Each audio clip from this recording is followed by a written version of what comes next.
మీ పాదాలు కరెక్టే స్తుతులు స్తోత్రాలు తండ్రి మహోన్నతుడా.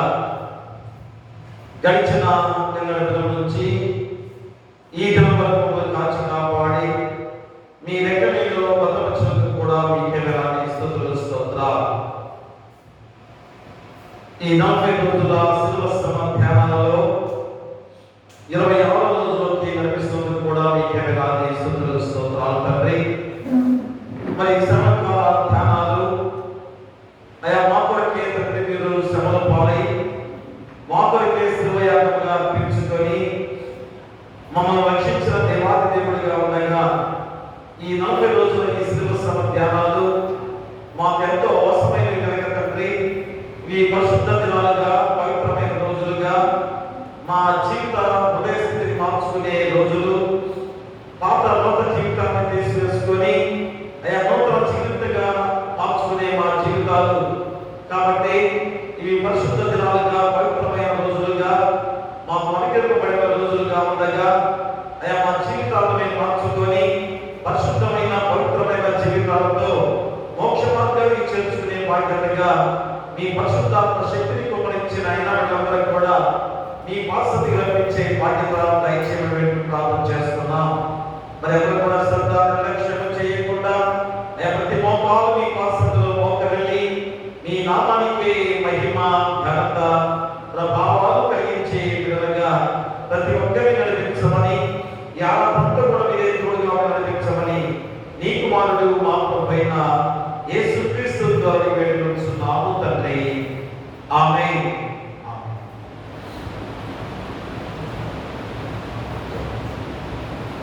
ఆంధ్ర క్రైస్తవ కీర్తన పుస్తకం నుంచి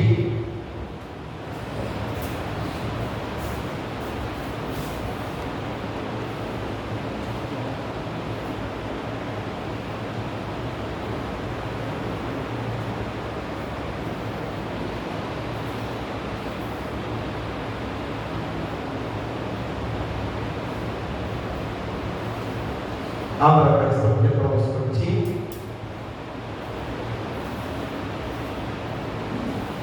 212వ కీర్తన. మహాత్ముడైన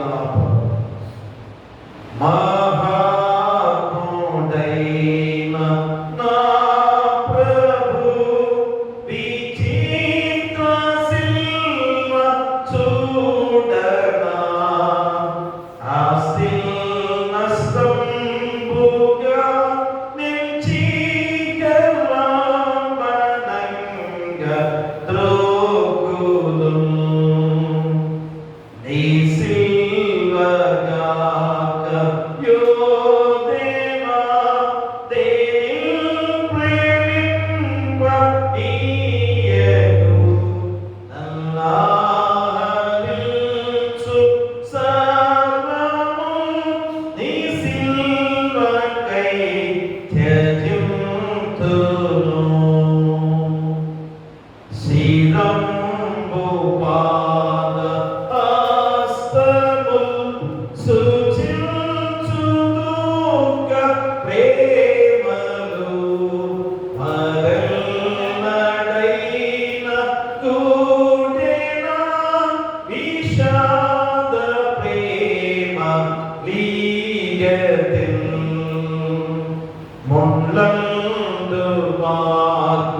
సదా రాము తోడా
కుమారునికిని పరిశుద్ధాత్మకును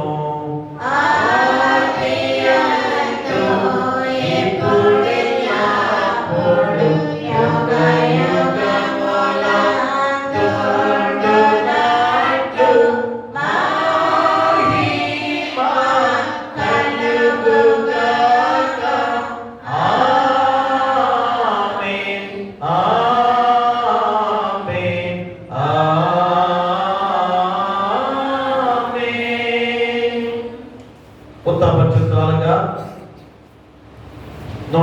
130వ సంకీర్తన, ఉత్తరపక్షాలుగా 130వ సంకీర్తన మన మధ్యలో శ్రీమతి గోని రేచల్ వచ్చి చదవలసిందిగా కోరి ప్రార్థిస్తున్నాను.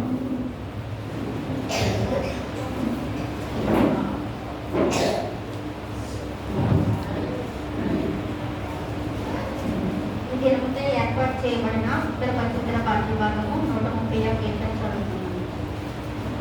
యెహోవా అగాధ స్థలములో నుండి నేను నీకు మొరపెట్టుచున్నాను. ప్రభువా, నా ప్రార్థన ఆలకింపుము. నీ చెవియొగ్గి నా ఆర్తధ్వని వినుము. యెహోవా, నీవు దోషములను కనిపెట్టి చూసిన యెడల ప్రభువా ఎవడు నిలువగలడు? అయినను జనులు నీ యందు భయభక్తులు నిలుపునట్లు నీ యొద్ద క్షమాపణ దొరుకును. యెహోవా కొరకు నేను కనిపెట్టుకొనుచున్నాను. నా ప్రాణము ఆయన కొరకు కనిపెట్టుకొనుచున్నది. ఆయన మాట మీద నేను ఆశ పెట్టుకుని ఉన్నాను. కావలి వారు ఉదయం కొరకు కనిపెట్టుట కంటే ఎక్కువగా నా ప్రాణము ప్రభువు కొరకు కనిపెట్టుచున్నది. కావలి వారు ఉదయం కొరకు కనిపెట్టుట కంటే ఎక్కువగా నా ప్రాణము కనిపెట్టుచున్నది. ఇశ్రాయేలు యెహోవా మీద ఆశ పెట్టుకొను. యెహోవా యొద్ద కృప దొరుకును. ఆయన యొద్ద సంపూర్ణ విమోచన దొరుకును. అందరము కలిసి ఇశ్రాయేలు దోషములన్నిటి నుండి ఆయన వారిని విమోచించును. పరిశుద్ధాత్మకు ఆదియందు ఇప్పుడు ఎల్లప్పుడూ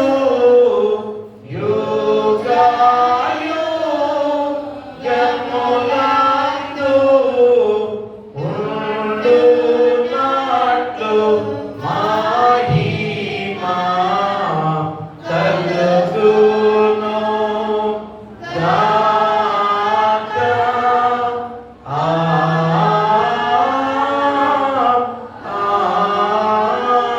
ఆమేన్. ఈ 40 రోజుల శిల్వస్తమ ధ్యానంలో 26వ రోజు మనకిచ్చిన లేఖన భాగాలుగా పరిశుద్ధులైన యోహాను రాసిన ప్రకటన గ్రంథము 10వ అధ్యాయము 1 నుంచి 11 వచనాలు,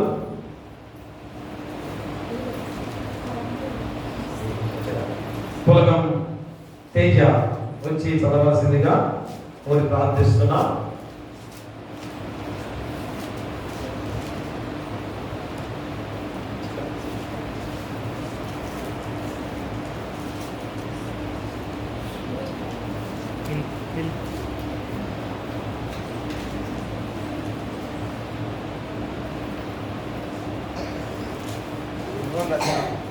ప్రకటన గ్రంథము 10వ అధ్యాయం 1 నుంచి 4 వచనాలు. బలిష్ఠుడైన వేద పురుగుగా పరలోకం దిగి వచ్చుట చూచుతుంది. ఆయన మేఘం ధరించుకొని ఉంది. ఆయన శిరస్సు మీద ఇంద్రధనుస్సు ఉంది. ఆయన ముఖము సూర్యబింబం వలెను. ఆయన పాదములు అగ్నిస్తంభం వలె ఉండేది. ఆయన చేతిలో విప్పబడి ఉన్న ఒక చిన్న పుస్తకము ఉండేది. ఆయన తన కుడి పాదము సముద్రం మీద, ఎడమ పాదం భూమి మీద మోపి సింహము గర్జించినట్లు గొప్ప శబ్దంతో ఆర్భటించింది. ఆయన ఆర్భటించినప్పుడు 7 ఉరుములు వాటి వాటి శబ్దము పలికాయి. ఆ 7 ఉరుములు పలికినప్పుడు నేను వ్రాయవచ్చుండగా 7 ఉరుములు పలికిన సంగతులు ముద్రవేయి. వాటిని వ్రాయవచ్చిన పరలోకం నుండి ఒక స్వరం పలకడం ఉంది. ఆయన సముద్రం మీదను మరియు సముద్రం మీదను భూమి మీదను నిలిచి ఉండగా నేను చూసిన ఆ దూత తన కుడి చెయ్యి ఆకాశం తల్లి ఎత్తి పరలోకమును అందులో ఉన్న వాటిని, భూమిని అందులో ఉన్న వాటిని, సముద్రమును అందులో ఉన్న వాటిని సృజించి యుగమును జీవించున్న వాటి తోడు ఒట్టు పెట్టుకొని ఇక ఆలస్యం ఉండదు కానీ ఏడవ పూర్తి పలుకు దినములలో అతను ఘోరం పొందబోచుండగా దేవుడు తన దాసుల ప్రవర్తనకు తెలిసిన స్వార్థ ప్రకారము దేవుని మర్మం సమాప్తమని చెప్పాను. అంతటా పరలోకం నుండి నేను వెళ్ళిన స్వరము మరణ నాతో మాట్లాడచ్చు, నీ వెళ్ళి సముద్రం మీదను భూమి మీద నిలిచి ఉన్న ఆ దూత చేతిలో విప్పబడి ఉన్న చిన్న పుస్తకం తీసుకోమని చెప్పుట ఉంది. నేను ఆ దూత యొద్దకు వెళ్ళి ఈ చిన్న పుస్తకం నాకు ఇమ్మని అడగగా ఆయన దాన్ని తీసుకొని తినివేయను, అది నీ కడుపునకు చేదొకను కానీ నీ నోటికి తేనెవని మధురముగా ఉన్నాయని నాతో చెప్పాను. అంతటా నేను ఆ చిన్న పుస్తకం దూత చేతిలో నుండి తీసుకొని దాన్ని తినివేసింది. అది నా నోటికి తేనెవని మధురముగా ఉండేది కానీ నేను దాన్ని తినివేసిన తర్వాత నా కడుపు చేదాను. అప్పుడు వారు నీవు ప్రజలను గూర్చి జనములను గూర్చి ఆయా భాషలు మాట్లాడిన వారిని గూర్చి అనేక మంది రాజులను గూర్చి మరియు ప్రవచింపిన నక్షత్రమని నాతో చెప్పి ఇంతటితో పర్యంతం. ఓ ప్రభువా మమ్మను కనికరింపుము. దేవునికి స్తోత్రము కలుగును గాక. వాక్య ధ్యానము మన పాస్టర్ గారు వాక్య ధ్యానం చేసే ముందు ప్రార్థనలో నడిపించడానికి ఆ శ్రీమతి చింతన యువతి గారు వచ్చి ప్రార్థనలో నడిపించవలసిందిగా కోరి ప్రార్థిస్తున్నాం. ఆమేన్. దయచేసి కూర్చోండి. అందరూ పాస్టర్ గారు వచ్చి వాక్యాన్ని ధ్యానం చేయవలసిందిగా కోరి ప్రార్థిస్తున్నాం.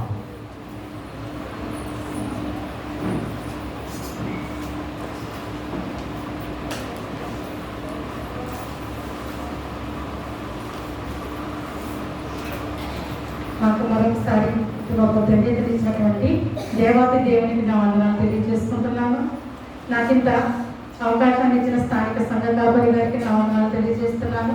కూడి వచ్చిన సంఘం అంతటికి కూడా నా హృదయపూర్వక వందనాలు తెలియజేస్తున్నాను. ఇది నమ్మకం ఏర్పాటు చేయబడిన వాక్య భాగము ప్రకటన గ్రంథము 10వ అధ్యాయము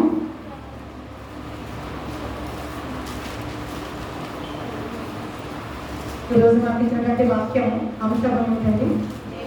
దేవుని గ్రంథమును పూజించుట. దాన్ని మనం కొంచెం మార్చుకున్నట్లయితే మధురమైన దేవుని గ్రంథమును భుజించి ప్రకటించుట. మధురమైన దేవుని గ్రంథమును భుజించి ప్రకటించుట. చూసినట్లయితే మూలవాక్యంగా ప్రకటన గ్రంథము 10వ అధ్యాయము 9-10 వచనాలు మనం ఒకసారి చూసినట్లయితే, నేను ఆ దూత యొద్దకు వెళ్ళి ఈ చిన్న పుస్తకము నాకు ఇమ్మని అడగగా ఆయన దానిని తీసుకుని తినివేయము, అది నీ కడుపులకు చేదవును గాని నీ నోటికి తేనె వలె మధురముగా ఉండనని నాతో చెప్పాను. అంతటా నేను ఆ చిన్న పుస్తకమును దూత చేతిలో నుండి తీసుకుని దానిని తినివేసి తిని, అది నా నోటికి తేనె వలె మధురముగా ఉండేది కానీ నేను దానిని తినివేసిన తర్వాత నా కడుపునకు చేదాయను. ఈ వచనంలో యోహాను ఒక దూత దగ్గరికి వెళ్ళి ఆ దూత చేతిలో ఉన్న చిన్న గ్రంథాన్ని అడగడం, దానిని తినడం గురించి మనకి ఈ వచనాలు చెప్తున్నాయండి. దేవుని వాక్యాన్ని మనం 9వ వచనం చూసుకున్నట్లయితే దేవుని వాక్యాన్ని వినడం, ఆయన వాగ్దానాలను చదవడం, ఆయన ఇచ్చే రక్షణ గురించి తెలుసుకోవడం ఎలా ఉంటుందంటండి? ఎంతో మధురముగా ఉంటుంది. అందుకని నేను ఆ దూత యొద్దకు వెళ్ళి ఆ చిన్న పుస్తకము నాకు ఇమ్మని అడగగా దాన్ని తీసుకుని తినివేయము, అది నీ కడుపునకు చేదవును కానీ నీ నోటికి తేనె వలె మధురముగా ఉండేను అని చెప్పాడు. అంటే దేవుని వాక్యాన్ని వినడం, ఆయన ఇచ్చే రక్షణ తెలుసుకోవడం ఎంతో మధురంగా ఉంటుంది. అది ఎలా ఉంటుందంటండి? తేనె కంటే తియ్యగా ఉంటుంది. మరి అదే 10వ వచనంలో మనం చూసినట్లయితే, అంతటా నేను ఆ చిన్న పుస్తకమును దూత చేతిలో నుండి తీసుకుని దానిని తినివేసి తిని, అది నా నోటికి తేనె వలె మధురముగా ఉండేది కానీ దానిని తినివేసిన తర్వాత నా కడుపునకు చేదాయను. అదే వాక్యంలో ప్రవచన నెరవేర్పు ఉంది కనుక రాబోయే భయంకరమైనటువంటి జడ్జిమెంట్ ఉంది, తీర్పు ఉన్నది కనుక అది విన్న ప్రవక్తకు అది ఎలా ఉందంటండి? మొదట తిన్నప్పుడు తీయగా తేనె వలె మధురముగా ఉంది, కానీ రాబో కాలంలో ఎదుర్కొనే జడ్జిమెంట్ విన్నప్పుడు ఎలా ఉందంటండి? కడుపుకు చేదుగా ఉందంటండి. అంటే మనోవేదనతో భారముతో విన్నటువంటి ఆ మాటలు రాకడ సమయంలో, తీర్పు సమయంలో భయంకరమైనటువంటి జడ్జిమెంట్ను మనం ఎదుర్కోబోతున్నటువంటి విషయాలను విన్నప్పుడు ఆ ప్రవక్త యొక్క కడుపుగా ఆ యొక్క గ్రంథం ఎలా ఉందంటండి? చేదుగా మారినట్లుగా ఉంది. మనం ఇదే వాక్యాన్ని యెహెజ్కేలు గ్రంథము ఇప్పుడు చదవద్దు, తర్వాత చదవండి. యెహెజ్కేలు గ్రంథము 3వ అధ్యాయము 1 నుంచి 3 వచనాలు చదువుకున్నట్లయితే అక్కడ కూడా దేవుడు గ్రంథాన్ని తినమని యెహెజ్కేలు చెప్తున్నాడు. ఈ గ్రంథాన్ని నీవు భుజించుమని చెప్తున్నాడు. అక్కడ యెహెజ్కేలు ఆ గ్రంథాన్ని తిన్నాడు, కానీ అతనికి ఎలా ఉందంటండి? తేనె వలె తియ్యగా మధురముగా ఉందంట. అంటే ఆ వాక్య భాగంలో అతను దేవుని మాటలు మాత్రమే విన్నాడు.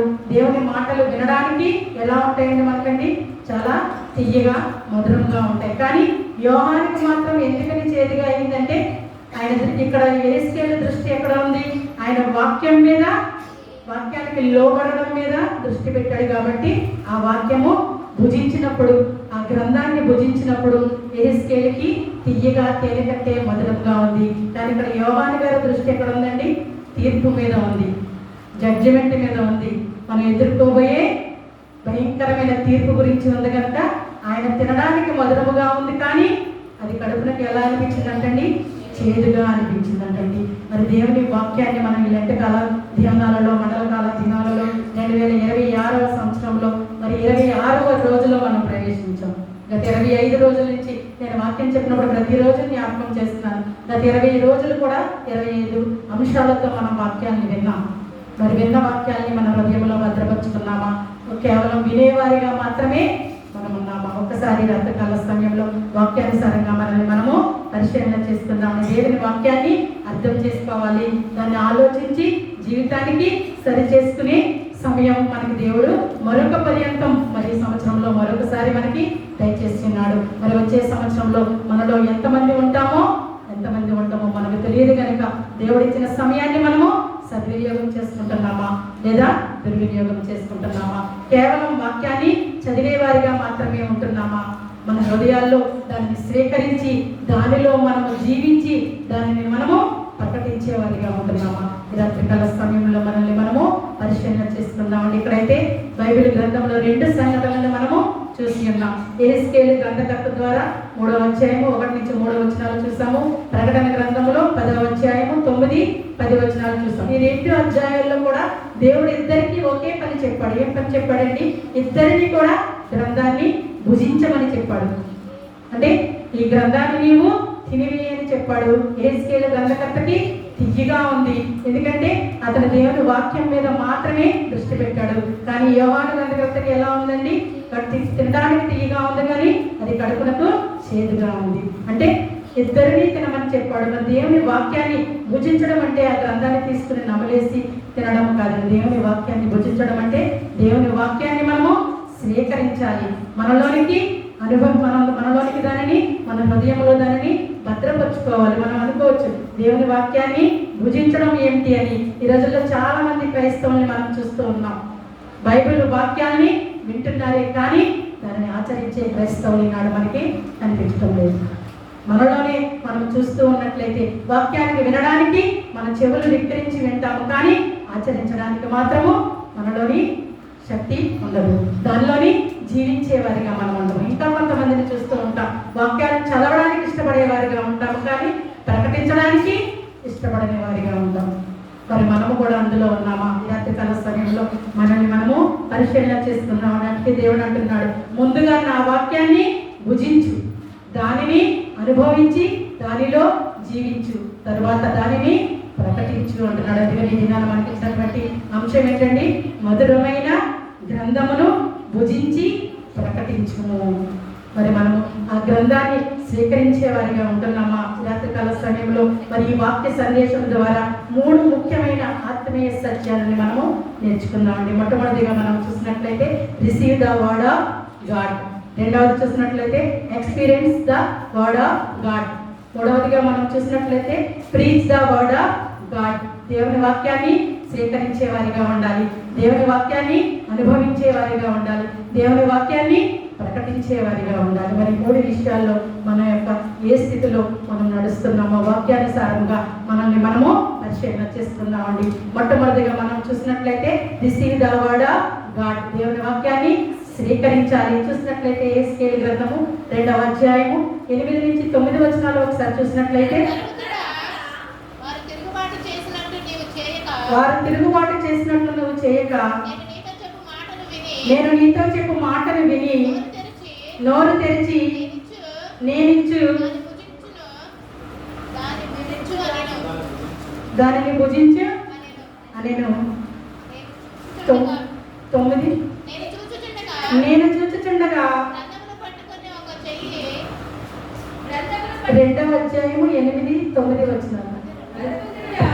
నరపుత్రుడా, వారు తిరుగుబాటు చేసినట్లు నీవు చేయక నేను నీతో చెప్పు మాటను విని నోరు తెరచి నేనిచ్చు దానిని భుజించుము. చాలండి. అంటే వాక్యాన్ని ముందుగా మనం ఏం చేయాలండి? భుజించాలి. భుజించడం అంటే స్వీకరించాలి. ముందుగా వాక్యాన్ని మనము స్వీకరించుకునే వారిగా ఉండాలి. మరి అలా స్వీకరించుకునే వారిగా మనం ఉంటున్నామా?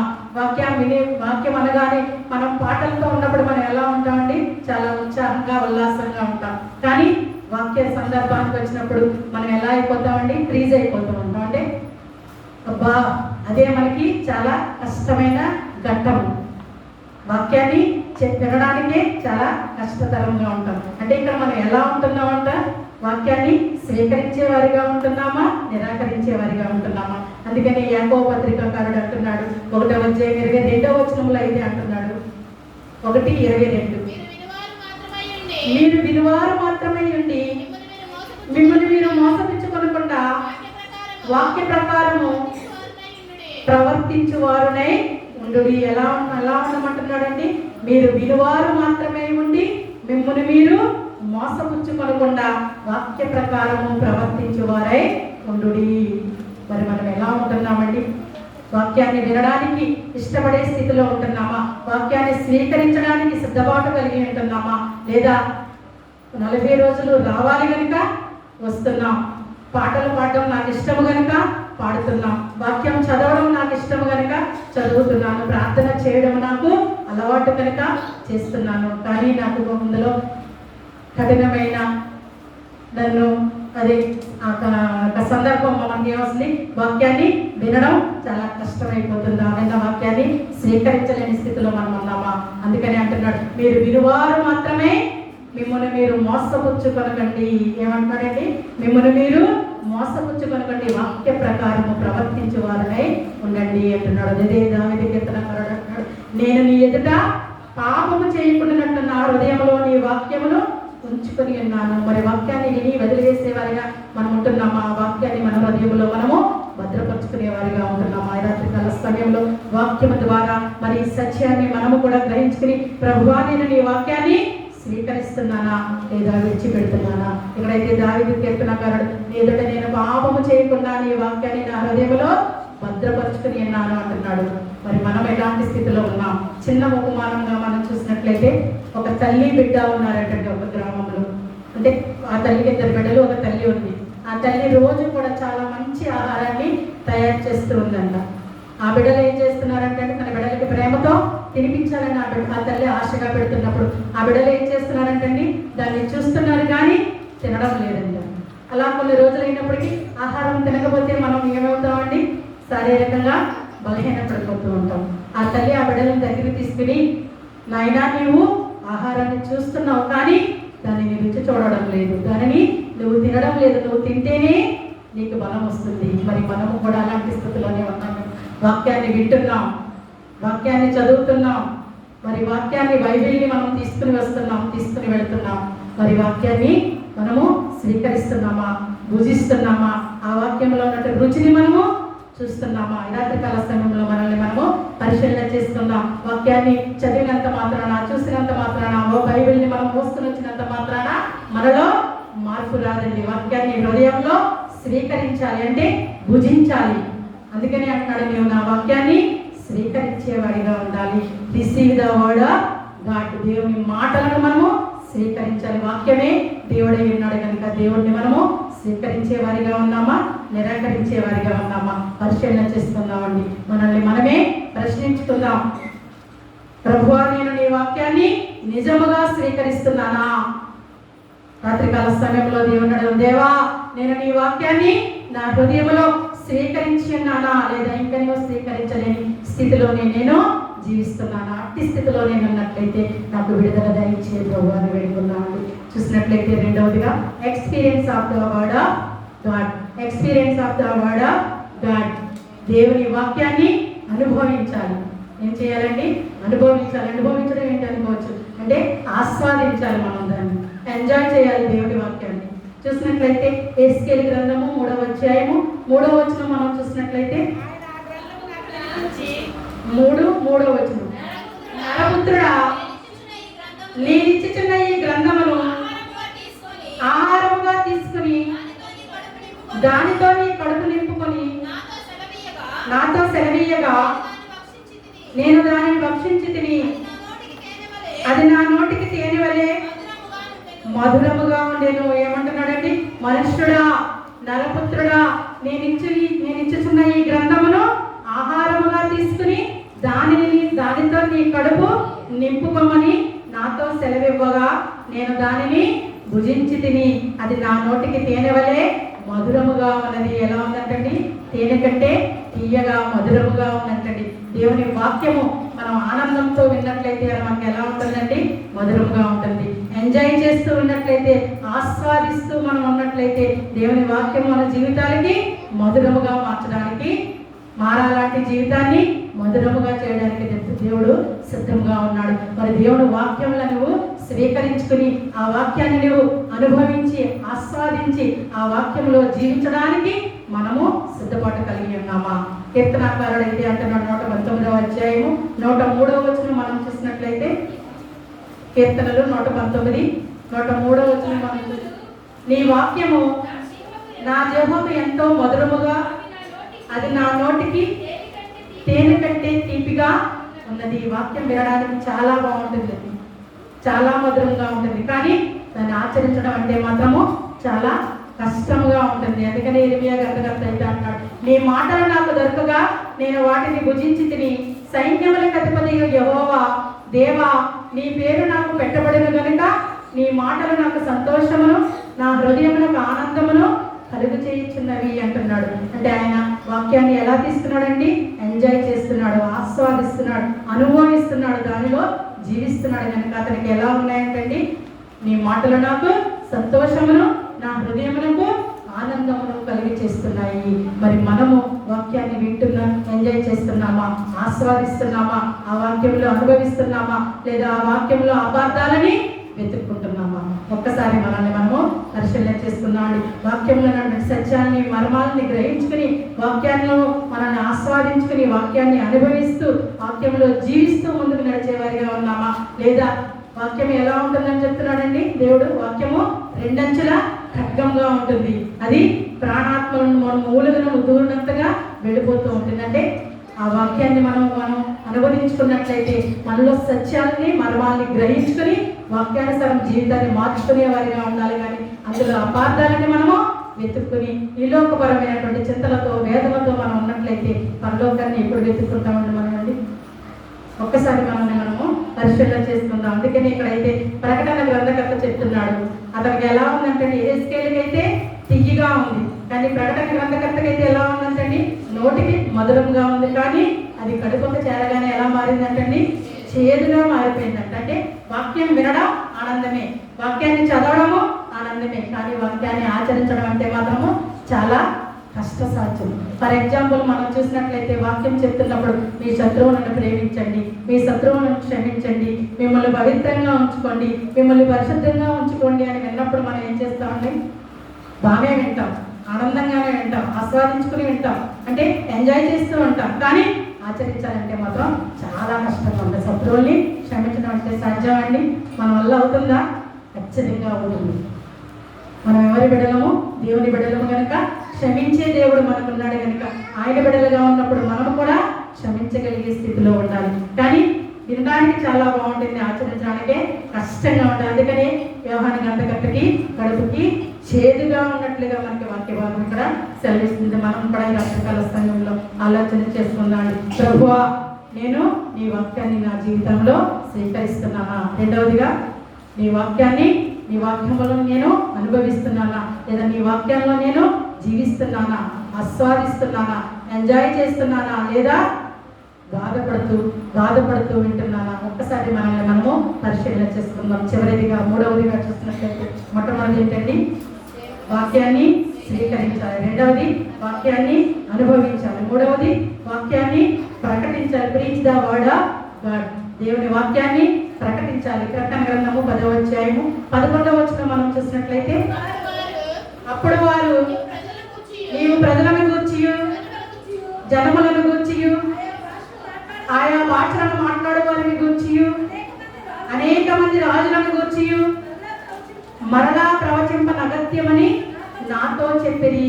చాలండి. మొదటగా వాక్యము విని దానిని ఏం చేయాలండి? స్వీకరించాలి. తర్వాత దానిని అనుభవించి దానిలో జీవించిన తరువాత వాక్యాన్ని మనము ప్రకటించాలి. అదే దేవుడు యోహానికి చెప్తున్నాడు, ఇప్పుడు నీవు వాక్యాన్ని ప్రకటించు. ఎందుకంటే తను వాక్యాన్ని భుజించాడు. అది తన నోటికి మధురముగా ఉంది, తన కడుపులోకి వెళ్ళినప్పుడు చేదుగా ఉంది. అంటే దానిలో జీవించాడు, ఆ రుచిని ఆస్వాదించాడు. రుచి చూచి గుర్తెరిగాడు కనుక ఇప్పుడు నీవు వాక్యాన్ని ప్రకటించు అని చెప్తున్నాడు. అందుకే మనకి వాళ్ళ అంశభాగం ఏంటంటే మధురమైన గ్రంథాన్ని భుజించి ప్రకటించు. ముందుగా మనం ఏం చేయాలి? వాక్యాన్ని స్వీకరించాలి, దానిలో అనుభవించాలి, దానిలో జీవించాలి. జీవించిన తరువాతే వాక్యాన్ని ప్రకటించే వారిగా ఉండాలి. ఇప్పుడు వ్యవహారానికి సమయం వచ్చింది. నీవు వాక్యాన్ని భుజించావు, అనుభవించావు, దాని రుచిని గుర్తెరిగావు కనుక ఇప్పుడు నీవు దానిని ప్రకటించు. దేవుని వాక్యం మనలో మాత్రమే కాకుండా ప్రపంచానికి ప్రకటించే వారిగా ఉండాలి. మత్తయి సువార్త అంటున్నాడు 29:19 వచనం మనం చూసినట్లయితే, మత్తయి సువార్త 28:19 వచనం మనం చూసినట్లయితే, కాబట్టి మీరు వెళ్ళి సమస్త జనులను శిష్యులుగా చేయుడి, తండ్రి యొక్కయు కుమారుని యొక్కయు పరిశుద్ధాత్మ యొక్కయు నామమున వారికి బాప్తిస్మం ఇచ్చుచు నేను మీకు ఏ ఏ సంగతులను ఆజ్ఞాపించుతునో వాటన్నిటినీ గైకొనవలెనని వారికి బోధించుడి. ఇదిగో నేను యుగ సమాప్తి వరకు సదాకాలము మీతో కూడా ఉన్నానని వారితో చెప్పాను. కాబట్టి మీరు వెళ్ళి సమస్త జనులకు శిష్యులుగా చేయుడి, తండ్రి యొక్కయు కుమారుని యొక్కయు పరిశుద్ధాత్మ యొక్క నామములో వారికి బాప్తిస్మం ఇచ్చుచు నేను మీకు ఏ సంగతులను ఆజ్ఞాపించుతునో వాటన్నిటినీ గైకొనవలెనని వారికి బోధించమంటున్నాడు.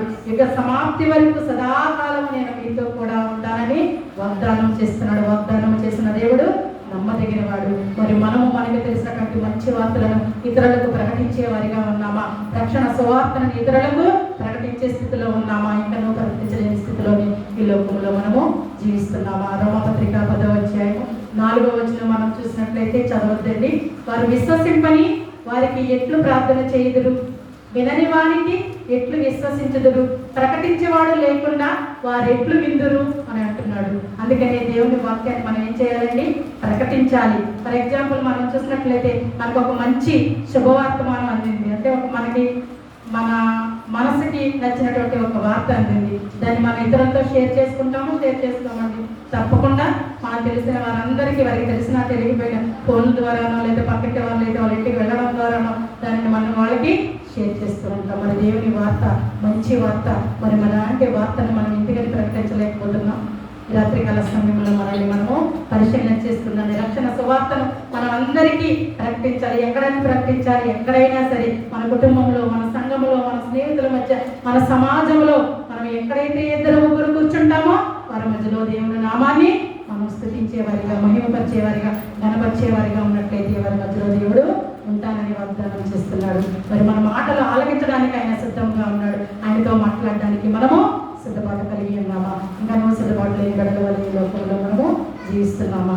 దేవుడైతే మనకిచ్చిన వాక్యంలో తన జీవితం మారడమే కాదు కానీ ఇతరుల జీవితాన్ని కూడా మార్చాలని ప్రయత్నించమంటున్నాడు. ఒక గ్రామంలో ఒక రైతు ఉన్నాడంటే అతనికి అతను పంట వేసుకోవడానికి మంచి విత్తనాలు దొరికినాయి అంట. నాకు చాలా మంచి విత్తనాలు దొరికినాయి కదా, ఇవి బయట పెడితే పాడైపోతాయని ఇంట్లో పెట్టుకుని చాలా భద్రంగా రోజుకోసారి చూసుకుంటూ ఉన్నాడంట. ఈ సంవత్సరం అయిపోయింది, అందరికీ పంట చేతికి వచ్చింది, కానీ ఆ రైతుకు మాత్రము పంట చేతికి రాలేదంటే ఎందుకని? విత్తనాలు పొలంలో విత్తితే పంట వస్తుంది కానీ ఇంట్లో పెట్టుకుంటే పంట వస్తుందండి. మరి వాక్యం తెలుసు, వాక్యాన్ని చదువుతున్నాను, వాక్యాన్ని వింటున్నాను, నేను దేవుని బిడ్డని అని మనం అనుకుంటున్నామే. మరి వాక్యం తెలిసిన నీవు వాక్యాన్ని ఇతరులకు ప్రకటించే వారిగా ఉన్నావా? ఒక్కసారి రాత్రికాల సమయంలో మనల్ని మనము పరిశీలన చేసుకుందాం అండి. వాక్యాన్ని విని వదిలివేసే వారిగా ఉన్నామా? వాక్యానుసారంగా మనల్ని మనం సరి చేసుకుంటూ ఇతరులను కూడా దేవునిలో నడిపించడానికి సిద్ధపాటు కలిగిన వారిగా ఉన్నామా?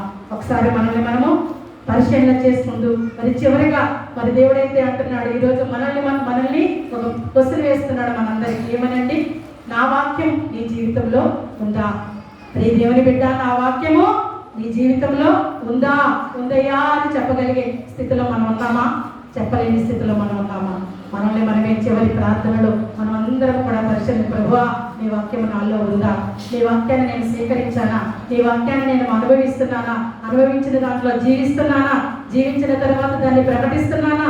లేదా ఇంకా నువ్వు ప్రకటించలేని స్థితిలో, స్వీకరించలేని స్థితిలో, దాన్ని రుచి చూడని స్థితిలో నేను నా జీవితాన్ని ముందుకు గడిపేసుకుంటున్నానా? మనం పుట్టి ఎవరైతే ఒక్కొక్కరిగా మనం చూస్తున్నట్లే, మనం పుట్టి ఎన్ని సంవత్సరాలు, అన్ని సంవత్సరాల నుంచి మనం మండలకాల ధ్యానాలలో పాల్గొంటున్నాం, వాక్య భాగాలు వింటున్నాం. మరి విన్న వాక్యంలో మనము సరి చేసుకుంటున్నామా?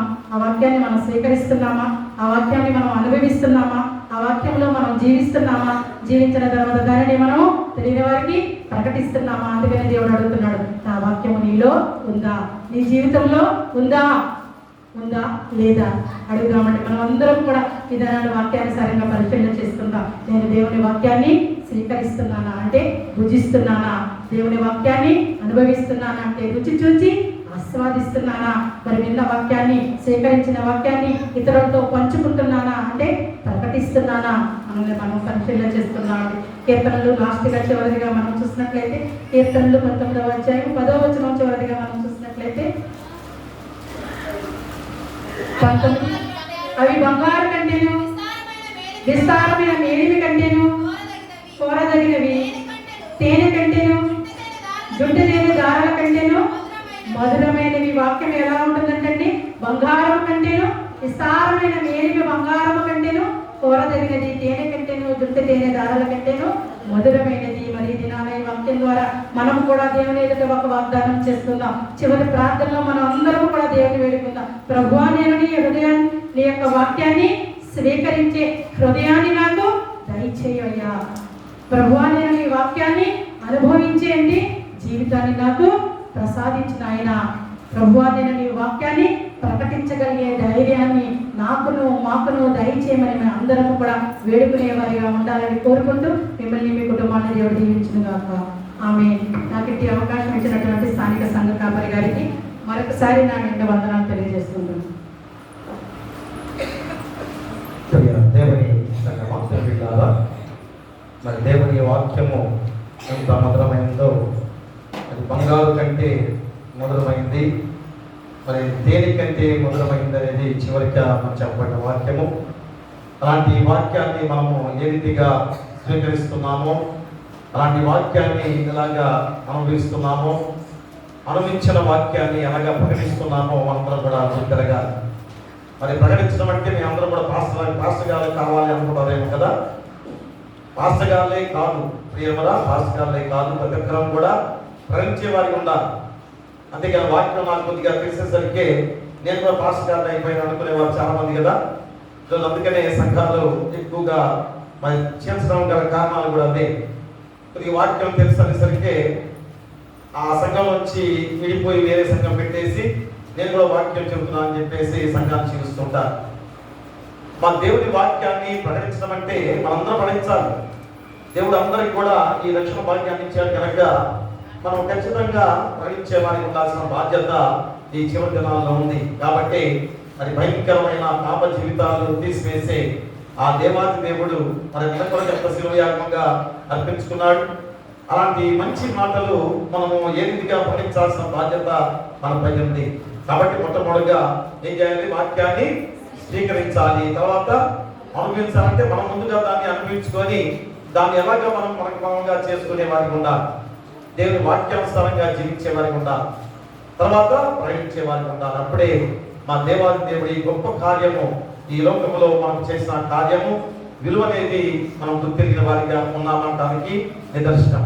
అట్టి కృప ద్వారా మనందరం కూడా దేవుని రాజ్యంలో వారసులుగా ఉండాలని కోరుతూ మరి చక్కటి వాక్యాన్ని అందించిన పాస్టర్ గారు మరి బీడీ చేసి కనుక చక్కగా వాక్యాన్ని బాగా చెప్పడం కూడా బాగా ఉంటున్నారు కనుక పాస్టర్ గారికి నేను వందనాలు తెలియజేసుకుంటున్నాం. మరి మీకు మీ కుటుంబాలకు సదాకాలము దేవుడు తోడైనను గాక. ఆమేన్. దహన బలి నీకు నానిష్టము మరియు దైవ బలులు ఇదిగయా మాయే యెహోవా దేవా ఇరికి నలిగిన యట్టి హృదయ బాలక్షము చేయవు నికటాక్షముతో సియోనుకు ఇప్పుడే నెనను తోడతో మేలు సేయుము ప్రకటంబుగాను యెరూషలేమునకు ప్రాకారములను కట్టింపుము అంతటా నీతియుక్తములు హల్లెలూయాగములు సర్వంగహోమము ఎంతో ఇష్టంతో బలిపీఠము మీద ఎన్నో కోడెల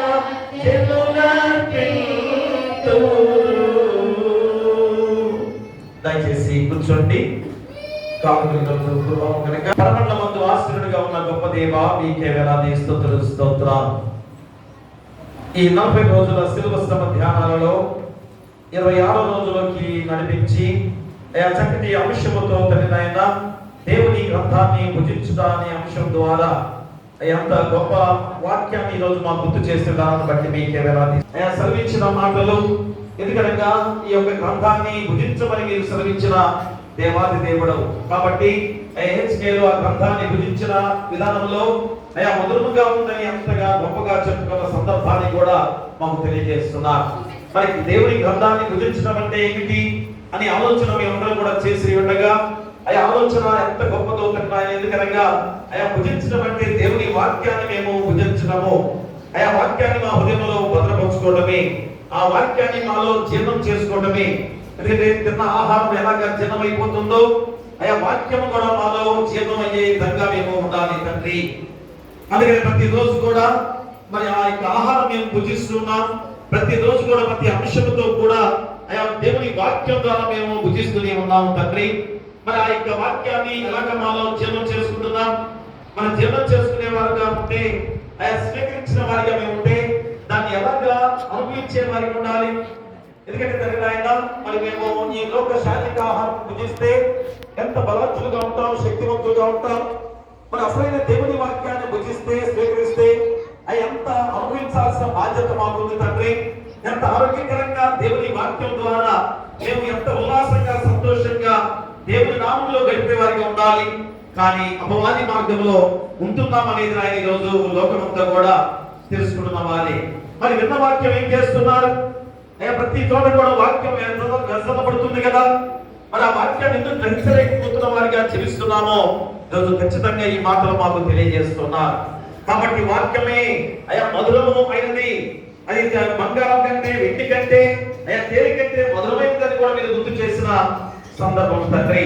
కానీ ఈరోజు వాక్యం అనేసరికి నిద్ర వస్తుంది, వాక్యం అనేసరికి సమయం అయిపోతుందని బిడ్డలు పదే పదే నాయన గుర్తు చేస్తున్నారు తండ్రి. ఎన్ని సందర్భాల్లో వాక్యానికి సమయం ఇవ్వండి అన్నా గానీ బిడ్డలు నాయన లక్ష్య పెట్టలేదు నాయన. కాబట్టి వారి కొరకు మరొకసారి మేము ప్రార్థన చేస్తున్నాం. వాక్యమే మాకు జీవాహారము, ఈ లోక శారీరక ఆహారం తండ్రి తిని వెంటనే జీర్ణమైపోతుంది, అది లేకపోతే భూమికి చేరుతుంది. కానీ ఆయన మీ యొక్క వాక్యము మాకు జీవాహారముగా ఉన్నదని మీరు గుర్తు చేస్తున్నారు. అదే మేము మళ్ళా తిరిగి మీ నిత్యరాజ్య వారసులుగా జీవింపచేసే శక్తి గల వాక్యం గుర్తు చేస్తున్నారు. కాబట్టి వాక్యానికి సమయం ఇస్తున్నారా? వాక్యానికి చూపిస్తున్నారా? అది గ్రహించలేని వారికి ఎక్కడ ఆయన మా బిడ్డలు ఉంటున్నారంటే ఆయన ఖచ్చితంగా ఎప్పుడైనా గ్రహించాలి. అందుకని చక్కటి అంశంతో ఈ వాక్యాన్ని మాకు గుర్తు చేశారు కాబట్టి దేవుని వాక్యాన్ని స్వీకరించిన వెంటనే ఆ వాక్యాన్ని అనుభవించిన వారిగా ఆస్వాదించుకున్న వారిగా ఉండాలి తండ్రి. ఆ ఆస్వాదించిన వాక్యము అది మేమందరం కూడా ఐక్యమైన ప్రార్థన చేస్తున్నాం. మరి ఉత్తమ చుట్టాలు చదివిన బిడ్డలని, వాక్యాన్ని చదివిన వారిని, అలాగే ఆయన ప్రార్థన చేసే బిడ్డలు కూడా దీవించండి. ఇంత గొప్ప అవకాశం మీరు ఇచ్చారు తండ్రి. ఆ వాక్యాన్ని సత్యం చేసుకునే బిడ్డలు ఎంత తీవ్రకరంగా మీ వాక్యాన్ని ప్రకటించారు, మీ వాక్యాన్ని చదివారు, మీ వాక్యం విషయంలో ప్రార్థన చేసిన బిడ్డలుగా ఉన్నారు తండ్రి. అయ్యా పేరు పేరును దీవించి ఆశించి బ్రతకమని వేడుకను ప్రార్థన చేస్తున్నాం. మనకి ఉన్న వాక్యాన్ని పరిపి చేసి ఆ వాక్యాన్ని వెలుగుగా చేసుకున్న వెలుగుల గృహాల్లో ఆపాదించుకునే బాధ్యత బిడ్డలు దయచేయమని, ఇదిగో పెద్దనే వచ్చిన వారిని బట్టి, రాని వారిని బట్టి, వృద్ధాప్యం ఉన్నవారు, నడివేస్తూ ఉన్నవారు, ఎవరు ప్రార్థిస్తున్నవారు, చిన్న బిడ్డలు, కుష్ఠరోగులు, అనాథలు, అమాయకులు, అయ్యా గర్భిణీ శిరస్సు కోసం దయచేయండి. బాలింతరాలు తల్లిదండ్రులను క్షేమంగా ఉంచండి. పిల్లలు లేని వారి బిడ్డలు దయచేయండి. వివాహాలు కాని వారికి వివాహాలు చేయండి. గృహాలు లేని వారికి గృహాలు ఇవ్వండి. ఉద్యోగాలు లేని ఉద్యోగాలు దయచేయండి. ఆర్థికంగా ఇబ్బంది పడుతున్న వారికి ఆర్థికంగా సహాయం చేయండి. పరిపూర్ణమైన విధులందరూ పక్కన వ్యాజ్యం చేస్తూ మీ కృప ఆశీస్సులు వారిపై కుమరించమని వేడుకలు ప్రార్థన చేస్తున్నాం. అయ్యా వారితో బాధపడుతూ సంఘంలో గాని, గ్రామంలో గాని, హాస్పిటల్లో గాని ఎవరైతున్నారో యేసు నామములో కట్టించి మీ హస్తాలతో తాకి ముట్టి స్వస్థపరచమని వేడుకుంటూ ప్రార్థన చేస్తున్నాం. అలాగే తండ్రి కష్టమైన పనులు చేసుకునేవారు, అయ్యా ఎండాకాలం కూడా ఎండలు అధికంగా ఉండగా మరి కష్టార్జితమైన పనులు చేసుకునే వీళ్ళందరూ మేము ప్రార్థన చేస్తున్నాం. అయ్యా కష్టాల దగ్గర రప్పించండి, క్షేమకరంగా నడిపించండి. అయ్యా మిర్చి ఆటలో పనులు చేసే వీళ్ళు కానీ, మిర్చి తొడియాలు తీసుకున్న వీళ్ళందరూ కూడా దీవించి బలపరచమని కూడా వేడుకలు ప్రార్థన చేస్తున్నాం. అలాగే ఉద్యోగస్తులు రాకపోకల్లో మీరు తోడుగా ఉండి ప్రమోషన్తో నడిపించండి. ఇతర దేశాల్లో ఉద్యోగాంతర రాష్ట్రాల్లో ఉద్యోగాలు చేసేవారు, అయ్యా చదువుకునే బిడ్డలు ఉండగా అయ్యా మీ కృప వారికి దయచేసి శోధన రానియకుండా అయ్యా ఉద్యోగాల్లో మీరు తోడుగా ఉండండి. చదువుల్లో కూడా మీరు తోడుగా ఉండండి. వారు చేసే ట్రైనింగ్స్ కానీ, కోచింగ్ తీసుకుంటున్న బిడ్డలు కానీ మీరే తోడుగా ఉండి మంచి ఉద్యోగాలు స్థిరపడే బాధ్యత వారికి దయచేయమని ప్రార్థన చేస్తున్నాం. అలాగే నాయన వ్యవసాయదారులను, వ్యాపారస్తులను కూడా దీవించండి, లాభదాయకంగా నడిపించండి. అలాగే నాయన మరి పాడి పశువుల పక్షాలను దీవించి, పశువుల కాపర్లను, గొర్రెల కాపర్లను కూడా దీవించి బలపరచండి. మరి ఇక్కడ నాయన వాహనాలు వెళ్ళే ప్రతి వారిని కూడా క్షేమకరంగా గృహాలకు నడిపించమని వేడుకలు ప్రార్థన చేస్తున్నాం. ఇక్కడ ప్రపంచ నాయకులు, దేశ నాయకులు, రాష్ట్ర నాయకులు, జిల్లా నాయకులు, గ్రామ నాయకులు శాంతి సమాధానంతో పరిపాలించే బాధ్యతగా మీ పరిశుద్ధాత్మ శక్తిని వారిపై కుమ్మరించండి. మరి ఇక్కడ నాయన మరి సభలో చదువుకునే బిడ్డల విషయంలో ఇంటర్మీడియట్ ఎగ్జామ్స్ పూర్తయి చక్కగా రాసి ఉండగా మంచి మార్కులతో విజయం సాధించుకునే బాధ్యత దయచేయండి. 10th క్లాస్ ఎగ్జామ్స్ రాస్తుండగా ఎలాంటి ఎండ దెబ్బ తగలకుండా మంచి మార్కులతో విజయం సాధించుకునే బాధ్యత దయచేయండి. అలాగే వేరే వేరే ఎగ్జామ్స్ చిన్న బిడ్డలు కూడా ఎగ్జామ్స్ రాబోతున్నాయి. మీరే తోడుగా ఉండి చక్కగా ఎగ్జామ్స్ రాసుకొని పైతరంలో ప్రమోషన్ అయ్యే బాధ్యత దయచేయండి. ఆశలో ప్రతి బిడ్డను దీవించి ఆశ చుట్టూ కూడా మీ దేవదూతలను ఖచ్చితంగా ఉంచమని వేడుకలు ప్రార్థన చేస్తున్నాం. మరి నాయన మా ఏసీ సంఘం విషయంలో ప్రార్థన చేస్తున్నాం. అయ్యా చక్కటి పరిపాలన ద్వారా అయ్యా ఎలక్షన్ జరిగే విధంగా జడ్జీలు ఇప్పుడు ఉండగా వాళ్ళు చక్కగా అన్ని కూడా అయ్యా పూర్వ వైభవాన్ని తీసుకొచ్చే విధంగా వాళ్ళు పరిపాలించడానికి అయ్యా మరి సిద్ధం చేస్తుండగా మీ కృప వారికి దయచేసి కుమరించమని వేడుకలు ప్రార్థన చేస్తున్నాం. నూతన దేవాలయ నిర్మాణ విషయంలో కూడా అయ్యా యువతని ఖచ్చితంగా అందరూ ఒక ఐక్యతగా వచ్చి సమాధానముగా పెద్ద దేవాలయాన్ని నిర్మించాలనే ఆలోచన వల్ల రావాలి. ఎందుకంటే అంతకుముందే ఒక గొప్ప దేవాలయాన్ని ఏర్పాటు చేయాలనుకున్నారు. ఇప్పుడు సైతాను శోధించింది కనుక అంతకన్నా గొప్ప దేవాలయం నిర్మించాలనే తలంపు ఆలోచన రావాలి తండ్రి. అట్టి కృప మా బిడ్డలందరికీ దయచేయండి, మా సంఘానికి దయచేయండి. ఎందుకంటే నాయన గొప్ప సంఘమే ఆయన ఖచ్చితంగా వారు తలపెట్టిన ఏ కార్యమైనా కానీ ఆగదు తండ్రి.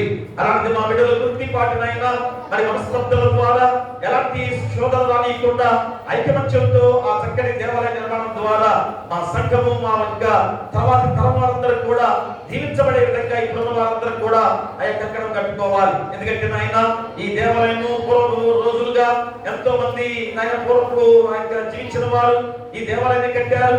మరి వారికి కట్టబట్టే కదా ఈ రోజు ఇంతమంది దేవుని సన్నిధిలో ఉంటున్నారు, దేవుని ఆశీర్వాదాలు పొందుకుంటున్నారు. కాబట్టి ఈ తరంలో ఉన్న మా బిడ్డలందరూ కూడా అంతకన్నా గొప్ప దేవాలను నిర్మించాలి, ఆలోచన చేసుకోవాలి, ఐక్యతగా రావాలి. అదేనైనా నేను కోరుకుంటుంది. ఐక్యతగా చేసుకునే ఏదైనా కానీ గొప్ప ఫలితం వస్తుందని గుర్తు చేశారు. అదే కృప వారికి దయచేయండి. ఆయన మా సంఘాన్ని, డెలీని గారిని, సంఘ పెద్దలను, కుల పెద్దలను, పిసిసి వారిని సలవాలను దీవించి సంఘాన్ని ఐకమత్యంగా అభివృద్ధిలో నడిపించే బాధ్యత దయచేసి మీ కృప వారికి కుమరించమని మేము ప్రార్థన చేస్తున్నాం. మరి ఆదమయ్య ప్రార్థన చేస్తున్నాం. మంచి ఆరోగ్యాన్ని దయచేయండి. పాస్టర్ గారు ప్రార్థన చేస్తున్నాం. మంచి ఆరోగ్యాన్ని దయచేసి వారి బిడ్డలను, వారి కుటుంబాలను దీవించి బలపరచమని మేము ప్రార్థన చేస్తున్నాం. మరి ముఖ్యంగా ఈ సమయంలో మా సంఘంలో ఎలాంటి శోధనలు రానియకుండా ఐకమత్యంతో అందరూ కూడా మంచి అద్భుత కార్యాలతో ప్రతి కుటుంబంలో కూడా మీ పరిశుద్ధాత్మ శక్తిని కుమరించమని మేము ప్రార్థన చేస్తున్నాం. ఈ సమయంలో బిడ్డలు బోరుగడ్డ మోహన్ రావు గారి జ్ఞాపకార్థంగా వారి యొక్క కుమారులు బోరుగడ్డ బాబు గారు, ఉషారాణి గారి దంపతుల బిడ్డలు, అలాగే బోరుగడ్డ జాన్బాబు గారు, కమలమ్మ గారు వారి బిడ్డలు తండ్రి గారిని జ్ఞాపకం చేసుకుంటూ ఈరోజు ప్రార్థనలో ఏకీవించిన దానం బట్టి మీకే వేలాది స్తుతులు, స్తోత్రాలు. మోహన్ రావు గారు మీ చెప్తే ఉన్నారన్న విశ్వాసము, నిరీక్షణ వాళ్ళు పెంపొందించి ఈరోజు ఆ బిడ్డను జ్ఞాపకం చేసుకోవడం అనేది కూడా దీవెనకరమే. ఎందుకంటే మీ దగ్గరే ఉన్నారు కనుక, విశ్రాంతి పొందుతున్నాడు కనుక, బిడ్డలుగా, కుటుంబ సభ్యులుగా మళ్ళా బిడ్డను చూడబోతున్నారు కనుక ఖచ్చితంగా బిడ్డను జ్ఞాపకం చేసుకుని ప్రార్థనలో పెట్టాల్సిన బాధ్యత బిడ్డలపై ఉంది. అందుకని ఈ రోజునైనా ప్రార్థనా కూడికలో ఈ యొక్క రెండు ధ్యానం పాడవకుండా దేవాలయంలోనే వారు పలహారం తీసుకొచ్చి ఉన్నారు. తండ్రి వారి కుటుంబాలు దీవించి ఆశించి బలపరిచి ఇంకనూ ఏ శోధన రానియకుండా వారి గృహ చుట్టూ కూడా మీ దేవదూతల కంచెగా ఉంచమని వేడుకలు ప్రార్థన చేస్తున్నాం.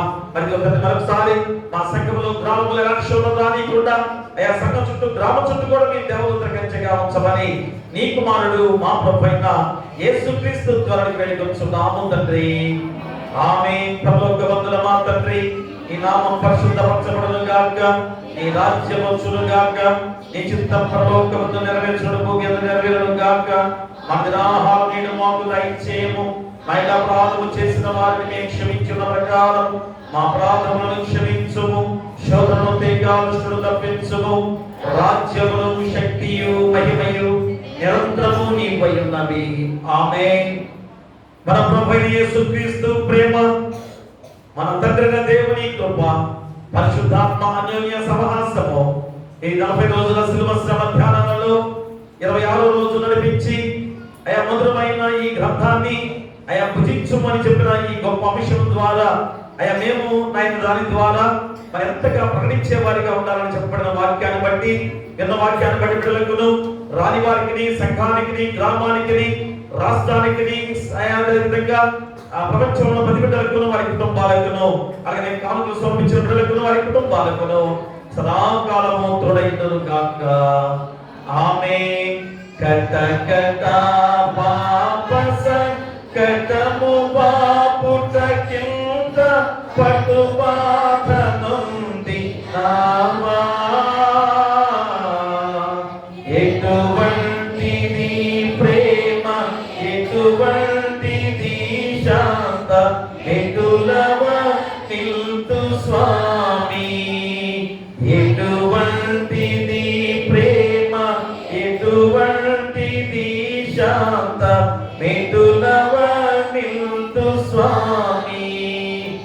ఏ పాప మెరుగని యో పావనమూర్తి, పాప విమోచకుండా, నా పాలి దైవమా, నా పాపములకురా ఈ పాటలు నొందినావా. ఆమేన్. ఏమన్నానండి? అందరికీ థ్యాంక్ యూ.